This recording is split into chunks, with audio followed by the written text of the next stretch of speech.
So, good afternoon everyone. So, for today's video, nandito na naman tayo sa Talyer. Dito yan sa Southside Automotive Shop, Bypass Bukal Road, Calamba, Laguna. So, meron tayo dito ngayong Ford Ranger na 2.0, bali Ford Ranger na Raptor to, by turbo. Ayan, may problema siya sa intercooler hose, yung papunta ng intercooler galing dun sa may turbo. Ang tingin ko dito is yung gasket nung intercooler niya is medyo matigas na kaya lumalabas yung oil. Tapos itong kanyang timing cover ay tumatagas na din, kaya ang gagawin natin, papalitan natin siya ng timing cover.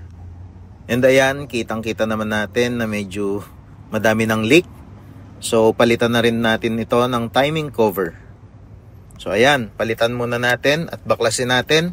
After nating mabaklas, ibabalik natin yung kanyang bagong timing cover. And eto na nga pala yung timing cover niya. Bali yan yung bago natin. Eto sa kaliwa yung luma.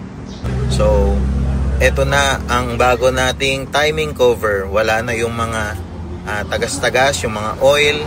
So yan lang po muna. Maraming salamat po. Ingat po tayong lahat and God bless us all po.